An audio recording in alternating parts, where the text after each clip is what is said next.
is based on human relations.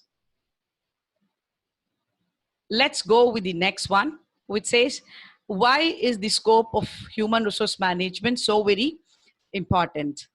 The importance or the significance of human resource management.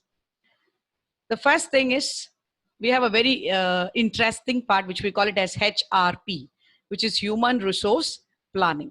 Now, what is this human resource planning? Now, every organization have various departments, and every department need human resources. Now, to fill these positions, every department having different positions or different designations. Now, for example, we can have, if we take up an organization, we have it as the general manager, we have deputy general manager, senior managers, and managers of different divisions. We can call it as marketing manager, personnel manager, or we can have sales manager, we have finance manager. So, and these are the manager cadres. Then down to line, we can have the supervisors, the line managers, we can have even the rank file workers. Now, this filling of positions, the right person at the right job at the right time, is one mantra which the human resource manager will adopt while filling up the various positions. Now, this human resource planning is again a separate chapter which we will be dealing in detail. So just to enhance what it is what I'm telling you. So human resource planning, plan how many number of people are to be admitted or to be taken into consideration in your organization. That's very, very important.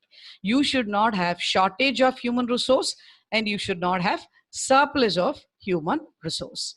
So this is a very important one, where we say that human resource planning deals with filling up various positions with the right person at the right time. The second important scope of human resource management is recruitment and selection. Now, once I have decided to fill in the people in the organization, now it's the time to see to that, how do I pool people into my organization? How do these candidates get into my organization? Now, I have two process, which says a recruitment and selection process. Now, recruitment I can do within the organization, or I can go about outside the organization. Now, what I do with the case of recruitment within the organization, I can use a technique called a promotion, or I can transfer people from one branch to another branch, or I can get few recommendations through the higher managers or so, who can give you recommend people who are fitting to that particular job. So this is within the organization. If I have to go for recruitment outside, then I can choose a variety, like through advertisements. I can go for, you have employment exchanges, you have factory gate announcement notices being given. We have got a lot of outside. You do have rival competitions, or the rival companies through which you can recruit people within your organization. Again, this is a chapter where we will try to put you in detail as to what is to be done and how we can go about recruiting people. Selection is a process. Selection is a process where we will be looking into how we can have a pooling of people through a step-by-step procedure. So this can be from receiving of applications, screening them, interviewing them, and finally selection of the individuals. The next comes job design, where we will be highlighting, or the HRM highlights on the job analysis, job descriptions, job specification, and assigning them the task, authority, and responsibility. And as we had already seen in the nature, that having been recruited people, given them task, you need to see that they don't stick on to the same quality and quantity. They need to improve. So we need to have a training and development. Then we have appraisal, the performance which you have done has to be appraised systematically, and you need to award them according to their performance. So motivation is done, and one technique is through performance. You are remunerating people not just on the work they have done, but also giving them equitable compensations. And this can be as per the law, if it's going to be a public company or a government run company. Apart from remuneration, we also give them, or we have to provide them, social security, welfare measures, which could be, few examples are given. Again, this is in detail, which we need to go about. Apart from all these, we say that we have a very important part in our importance of HRM is auditing all those personal policies which are being laid by us. So HR audit is one important concept. So policies are being laid, policies are being activated. Are they being done or laid or not is being done through a HR audit. And finally, we say is your industrial labor relations, which ensures that you do have a union which is a bridge between the management and the workers. And any kind of disputes which arise between the workers is being cleared or being taken up or taken care by the labor relations. So these are the major scope of HRM. Now, going into, let me put across some of the, yeah.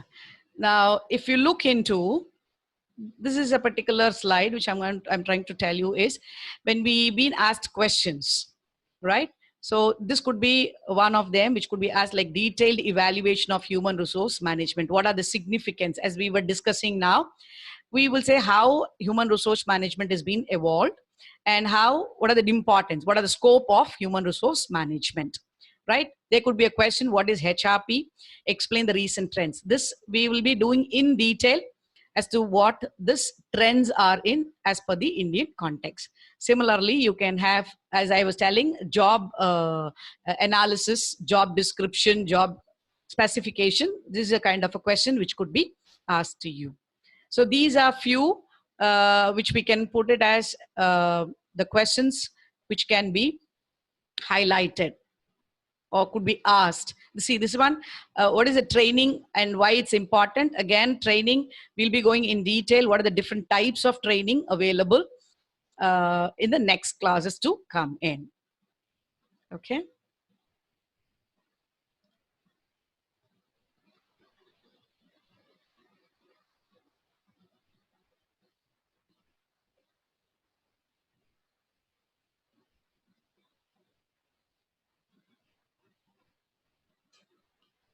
So we just discussed on what is human resource management, the definition, nature, scope.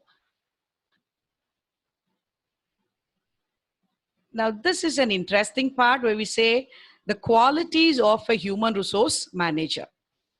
According to Henry Fayol, we say there are a lot of qualities.